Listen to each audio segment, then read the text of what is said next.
Salutations Furie et non Furie, on reparle aujourd'hui de Krita, pas exactement encore d'animation, mais ce qui suit est très important, je vous le garantis.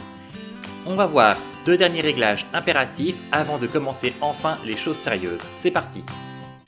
Déjà, je vous l'avais expliqué, il y a des raccourcis clavier pour différents outils et différentes actions. Déjà, on va vite fait supprimer le raccourci le plus gênant, le CTRL-E. Pourquoi il est gênant ? Parce qu'on peut misclick quand on veut faire un CTRL-Z pour annuler quelques bévues. CTRL-Z, CTRL-Z, CTRL-Z, CTRL-Z, CTRL-E par accident, c'est déjà arrivé.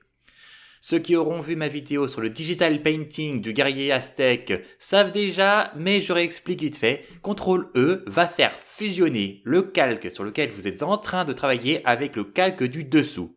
Quand ça arrive et que vous avez tardé à vous en rendre compte, il peut être trop tard pour faire CTRL-Z et annuler votre terrible erreur. Au pire, vous pouvez au moins retravailler votre calque fusionné. Mais c'est encore plus gênant quand vous animez. À cause de ça, quand vous fusionnez les calques, vos frames fusionnent avec celles du dessous. Donc si vous oubliez par exemple de mettre un blank frame, toutes les frames à la suite d'une frame avec du contenu vont fusionner avec celles du dessous. Et vous pouvez avoir des résultats incongrus qu'il faudra ensuite corriger, frame après frame.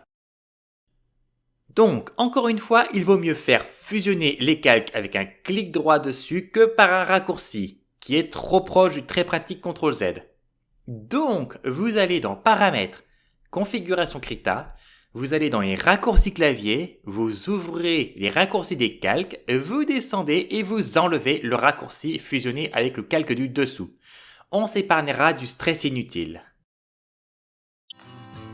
Maintenant, l'autre réglage important consiste à permettre à Krita d'exporter votre animation à un format d'animation viable.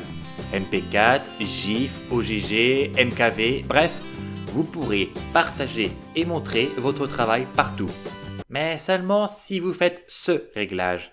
Vous devez installer un FFmpeg. Car sans lui, Krita ignore comment convertir un format .cra, son format de base, en un quelconque format vidéo. Et rassurez-vous, même si le site officiel dit que c'est bon, ils expliquent même en anglais comment télécharger le bon dossier, mais on va le faire ici en français. Donc, vous vous rendez sur le lien en description. Vous allez voir une page avec des informations en anglais, puis plus bas dans la même page, les liens de téléchargement. Vous allez dans l'encart Release et vous cliquez sur cette ligne pour le télécharger. Attention, vous pouvez aussi télécharger la ligne du dessus, mais il vous faudra alors un fichier de décompression adapté.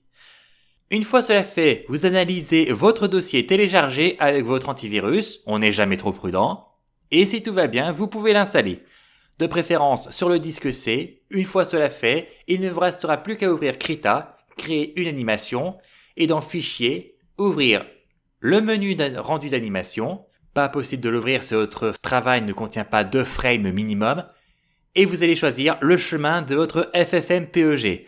En général, il part du disque C si vous avez choisi cette espèce de stockage. Mais disons dans l'exemple que c'est le cas.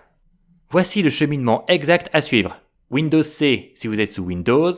FFmpeg, vous ouvrez FFmpeg-chiffre le seul qui soit pas compressé.